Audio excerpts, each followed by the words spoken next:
उत्तर अधिकार यात्रा के दौरान राहुल गांधी और तेजस्वी यादव की बाइक एक ही दिशा में चल रही थी, लेकिन क्या अब दोनों की चुनावी बाइकें अलग अलग रास्ते पर दौड़ रही हैं?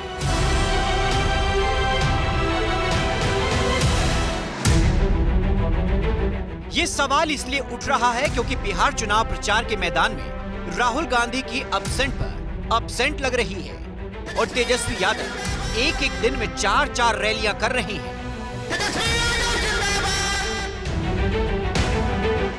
और तो और खबर है कि मंगलवार को महागठबंधन के घोषणा पत्र कार्यक्रम में भी राहुल गांधी नहीं रहेंगे।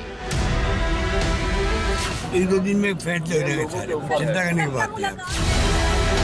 किसी भी गठबंधन के लिए घोषणा पत्र जारी करना एकजुटता दिखाने का सबसे बड़ा मौका होता है, तो फिर राहुल गांधी इस मौके को क्यों गंवा रही हैं? क्योंकि आप देखिए कि 29 अक्टूबर को तो राहुल गांधी बिहार चुनाव मैदान में उतरने ही वाले हैं। 29 अक्टूबर को वो मुजफ्फरपुर और दरभंगा में रैलियां करेंगे। खबर है कि इन रैलियों में राहुल गांधी और तेजस्वी यादव एक साथ मंच पर नजर आएंगे। तो क्या राहुल गांधी एक दिन पहले घोषणा पत्र जारी करने बिहार नहीं जा सकते, या फिर वो आना ही नहीं चाहते? प्रभु अगर अब नहीं आएंगे तो कब आएंगे, और हफ्ता भर नहीं आएंगे तो चुनाव ही खत्म होने पे आ जाएगा। कम से कम देर सवेर ही सही अब आ जाना चाहिए इन लोगों को। ये लोग एक साथ एक मंच पर आए ही नहीं है। मेरे प्रधानमंत्री एक बार आके जा चुके हैं, पुनः आने की उनकी तैयारी चल रही है। तो I think it's high time कि अब महागठबंधन भी आ जाए। बचा कुचा जो भी है उसको ये लोग कर लें एक साथ। चर्चा तो ये भी चल रही है कि तेजस्वी यादव को मुख्यमंत्री फेस तो कांग्रेस ने कबूल कर लिया, लेकिन तेजस्वी ने जिस तरह से पहले ही बड़े बड़े चुनावी वादे कर डाले हैं, उसके बाद राहुल गांधी महागठबंधन के घोषणा पत्र को जारी करके क्या ही हासिल कर लेंगे? तेजस्वी यादव ने बड़ी घोषणा की है, कहा है कि अगर हमारी सरकार बनती है महागठबंधन की तो सभी घर में एक सरकारी नौकरी दिया जाएगा। देखिए, थोड़ा एंजॉय कीजिए, मैनिफेस्टो आने वाला है, उस सब बातें स्पष्ट हो जाएगी। लेकिन राहुल गांधी की एंट्री में हो रही देरी की सिर्फ यही एक वजह नहीं है।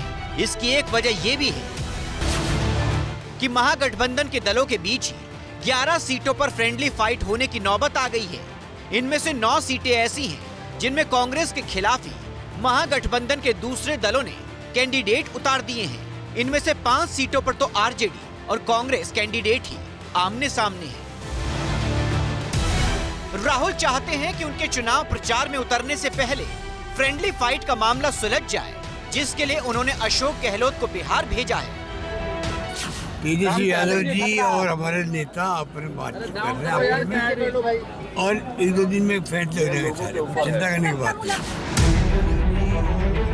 अशोक गहलोत खुद कह रहे हैं कि एक दो दिन में फ्रेंडली फाइट का मामला सुलझा लिया जाएगा, और ये भी कह रही हैं कि टिकट को लेकर कांग्रेसियों का गुस्सा भी उतर जाएगा। यानी कांग्रेस में खुद ही कलह चल रही है, जिसे खत्म करने के बाद ही राहुल गांधी बिहार में एंट्री करेंगे। टिकट नहीं मिलता, स्वाभाविक गुस्सा आ जाता है। हम ऐसे वक्त में सही में रखें, पार्टी का इंटरेस्ट सर्वोपरि रखें। छठ पूजा का जो हमारा महान पर्व है, ये समाप्त हुआ नहीं और दौरे शुरू हुए नहीं। राहुल जी भी आएंगे, प्रियंका जी भी आएंगी, दौरे होंगे, शानदार रेस्पॉन्स, शानदार है पब्लिक का।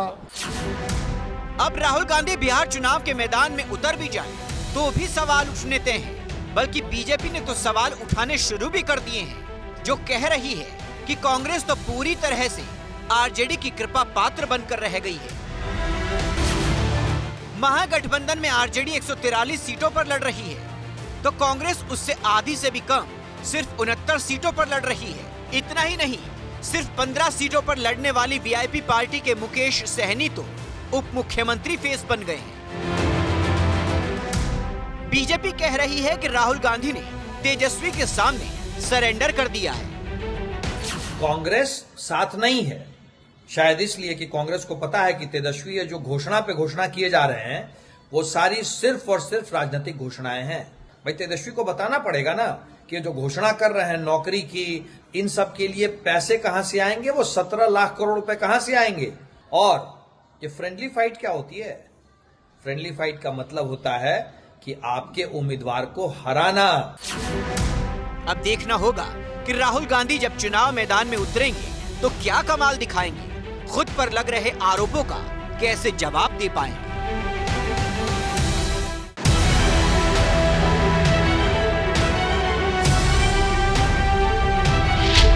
वोटर अधिकार यात्रा के दौरान राहुल गांधी और तेजस्वी यादव की बाइक एक ही दिशा में चल रही थी, लेकिन क्या अब दोनों की चुनावी बाइकें अलग अलग रास्ते पर दौड़ रही हैं?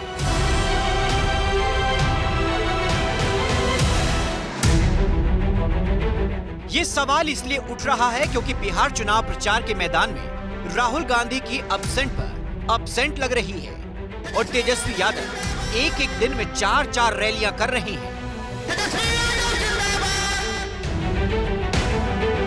और तो और खबर है कि मंगलवार को महागठबंधन के घोषणा पत्र कार्यक्रम में भी राहुल गांधी नहीं रहेंगे। 1-2 दिन में फैसले हो जाएंगे सारे, चिंता करने की बात नहीं।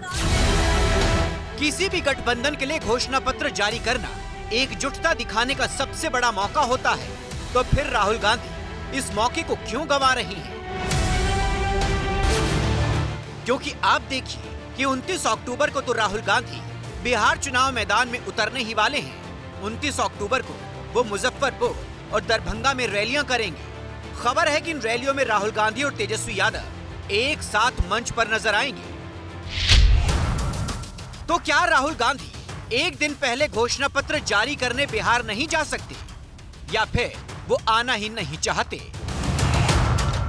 प्रभु अगर अब नहीं आएंगे तो कब आएंगे, और हफ्ता भर नहीं आएंगे तो चुनाव ही खत्म होने पे आ जाएगा। कम से कम देर सवेर ही सही, अब आ जाना चाहिए इन लोगों को। ये लोग एक साथ एक मंच पर आए ही नहीं है। मेरे प्रधानमंत्री एक बार आके जा चुके हैं, पुनः आने की उनकी तैयारी चल रही है। तो I think it's high time कि अब महागठबंधन भी आ जाए, बचा कुचा जो भी है उसको ये लोग कर लें एक साथ। चर्चा तो ये भी चल रही है कि तेजस्वी यादव को मुख्यमंत्री फेस तो कांग्रेस ने कबूल कर लिया, लेकिन तेजस्वी ने जिस तरह से पहले ही बड़े बड़े चुनावी वादे कर डाले हैं, उसके बाद राहुल गांधी महागठबंधन के घोषणा पत्र को जारी करके क्या ही हासिल कर लेंगे। तेजस्वी यादव ने बड़ी घोषणा की है, कहा है कि अगर हमारी सरकार बनती है महागठबंधन की तो सभी घर में एक सरकारी नौकरी दिया जाएगा। देखिए, थोड़ा एंजॉय कीजिए, मैनिफेस्टो आने वाला है, उस सब बातें स्पष्ट हो जाएगी। लेकिन राहुल गांधी की एंट्री में हो रही देरी की सिर्फ यही एक वजह नहीं है। इसकी एक वजह ये भी है कि महागठबंधन के दलों के बीच ही 11 सीटों पर फ्रेंडली फाइट होने की नौबत आ गई है। इनमें से 9 सीटें ऐसी हैं जिनमें कांग्रेस के खिलाफ ही महागठबंधन के दूसरे दलों ने कैंडिडेट उतार दिए हैं। इनमें से 5 सीटों पर तो आरजेडी और कांग्रेस कैंडिडेट ही आमने सामने हैं। राहुल चाहते हैं कि उनके चुनाव प्रचार में उतरने से पहले फ्रेंडली फाइट का मामला सुलझ जाए, जिसके लिए उन्होंने अशोक गहलोत को बिहार भेजा है।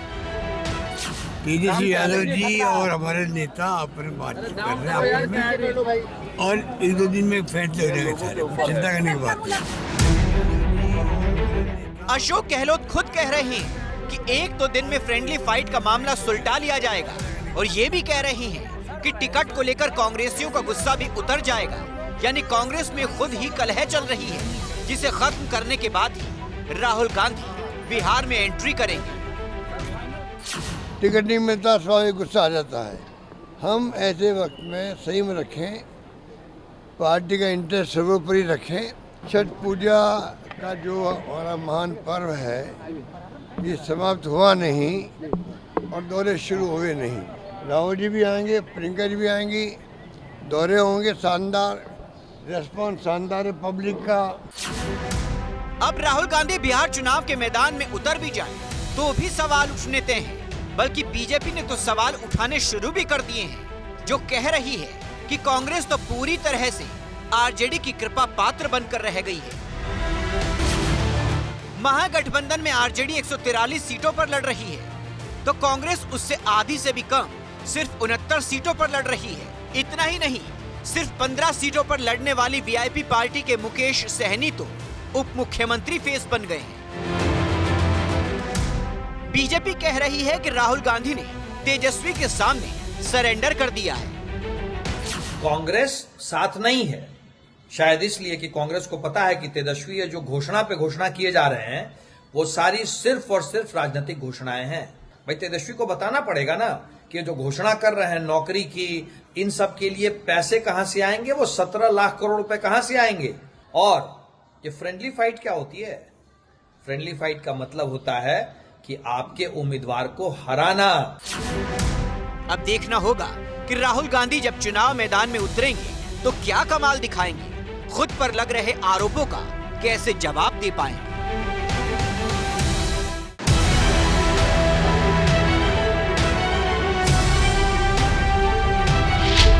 वोटर अधिकार यात्रा के दौरान राहुल गांधी और तेजस्वी यादव की बाइक एक ही दिशा में चल रही थी, लेकिन क्या अब दोनों की चुनावी बाइकें अलग अलग रास्ते पर दौड़ रही हैं?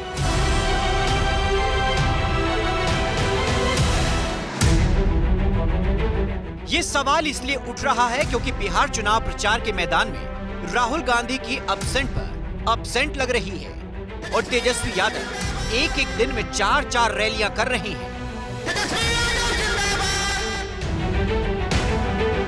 और तो और खबर है कि मंगलवार को महागठबंधन के घोषणा पत्र कार्यक्रम में भी राहुल गांधी नहीं रहेंगे। 1-2 दिन में फैसले हो जाएंगे सारे, चिंता करने की बात नहीं। किसी भी गठबंधन के लिए घोषणा पत्र जारी करना एकजुटता दिखाने का सबसे बड़ा मौका होता है, तो फिर राहुल गांधी इस मौके को क्यों गंवा रही हैं? क्योंकि आप देखिए कि 29 अक्टूबर को तो राहुल गांधी बिहार चुनाव मैदान में उतरने ही वाले हैं। 29 अक्टूबर को वो मुजफ्फरपुर और दरभंगा में रैलियां करेंगे। खबर है कि इन रैलियों में राहुल गांधी और तेजस्वी यादव एक साथ मंच पर नजर आएंगे। तो क्या राहुल गांधी एक दिन पहले घोषणा पत्र जारी करने बिहार नहीं जा सकते, या फिर वो आना ही नहीं चाहते? प्रभु अगर अब नहीं आएंगे तो कब आएंगे, और हफ्ता भर नहीं आएंगे तो चुनाव ही खत्म होने पे आ जाएगा। कम से कम देर सवेर ही सही, अब आ जाना चाहिए इन लोगों को। ये लोग एक साथ एक मंच पर आए ही नहीं है। मेरे प्रधानमंत्री एक बार आके जा चुके हैं, पुनः आने की उनकी तैयारी चल रही है। तो I think it's high time कि अब महागठबंधन भी आ जाए, बचा कुचा जो भी है उसको ये लोग कर लें एक साथ। चर्चा तो ये भी चल रही है कि तेजस्वी यादव को मुख्यमंत्री फेस तो कांग्रेस ने कबूल कर लिया, लेकिन तेजस्वी ने जिस तरह से पहले ही बड़े बड़े चुनावी वादे कर डाले हैं, उसके बाद राहुल गांधी महागठबंधन के घोषणा पत्र को जारी करके क्या ही हासिल कर लेंगे। तेजस्वी यादव ने बड़ी घोषणा की है, कहा है कि अगर हमारी सरकार बनती है महागठबंधन की तो सभी घर में एक सरकारी नौकरी दिया जाएगा। देखिए थोड़ा एंजॉय कीजिए, मैनिफेस्टो आने वाला है, उस सब बातें स्पष्ट हो जाएगी। लेकिन राहुल गांधी की एंट्री में हो रही देरी की सिर्फ यही एक वजह नहीं है। इसकी एक वजह ये भी है कि महागठबंधन के दलों के बीच ही 11 सीटों पर फ्रेंडली फाइट होने की नौबत आ गई है। इनमें से 9 सीटें ऐसी हैं जिनमें कांग्रेस के खिलाफ ही महागठबंधन के दूसरे दलों ने कैंडिडेट उतार दिए हैं। इनमें से 5 सीटों पर तो आरजेडी और कांग्रेस कैंडिडेट ही आमने सामने हैं। राहुल चाहते हैं कि उनके चुनाव प्रचार में उतरने से पहले फ्रेंडली फाइट का मामला सुलझ जाए, जिसके लिए उन्होंने अशोक गहलोत को बिहार भेजा है। तेजस्वी यादव जी और हमारे नेता अपने बातचीत कर रहे हैं आपस में, और 1-2 दिन में फैसले हो जाएंगे सारे, चिंता करने की बात नहीं। अशोक गहलोत खुद कह रहे हैं कि 1-2 दिन में फ्रेंडली फाइट का मामला सुलझा लिया जाएगा, और ये भी कह रही हैं कि टिकट को लेकर कांग्रेसियों का गुस्सा भी उतर जाएगा। यानी कांग्रेस में खुद ही कलह चल रही है, जिसे खत्म करने के बाद ही राहुल गांधी बिहार में एंट्री करेंगे। टिकट नहीं मिलता, स्वाभाविक गुस्सा आ जाता है। हम ऐसे वक्त में संयम रखें, पार्टी का इंटरेस्ट सर्वोपरि रखें। छठ पूजा का जो हमारा महान पर्व है ये समाप्त हुआ नहीं और दौरे शुरू हुए नहीं। राहुल जी भी आएंगे, प्रियंका जी भी आएंगी, दौरे होंगे, शानदार रेस्पॉन्स, शानदार पब्लिक का। अब राहुल गांधी बिहार चुनाव के मैदान में उतर भी जाए तो भी सवाल उठने तय हैं, बल्कि बीजेपी ने तो सवाल उठाने शुरू भी कर दिए हैं, जो कह रही है कि कांग्रेस तो पूरी तरह से आरजेडी की कृपा पात्र बनकर रह गई है। महागठबंधन में आरजेडी 143 सीटों पर लड़ रही है, तो कांग्रेस उससे आधी से भी कम सिर्फ 69 सीटों पर लड़ रही है। इतना ही नहीं, सिर्फ 15 सीटों पर लड़ने वाली वीआईपी पार्टी के मुकेश सहनी तो उप मुख्यमंत्री फेस बन गए हैं। बीजेपी कह रही है कि राहुल गांधी ने तेजस्वी के सामने सरेंडर कर दिया है। कांग्रेस साथ नहीं है, शायद इसलिए कि कांग्रेस को पता है कि तेजस्वी ये जो घोषणा पे घोषणा किए जा रहे हैं वो सारी सिर्फ और सिर्फ राजनीतिक घोषणाएं हैं। भाई तेजस्वी को बताना पड़ेगा ना कि जो घोषणा कर रहे हैं नौकरी की, इन सब के लिए पैसे कहां से आएंगे, वो 17 लाख करोड़ रुपए कहां से आएंगे। और ये फ्रेंडली फाइट क्या होती है? फ्रेंडली फाइट का मतलब होता है कि आपके उम्मीदवार को हराना। अब देखना होगा कि राहुल गांधी जब चुनाव मैदान में उतरेंगे तो क्या कमाल दिखाएंगे, खुद पर लग रहे आरोपों का कैसे जवाब दे पाएंगे।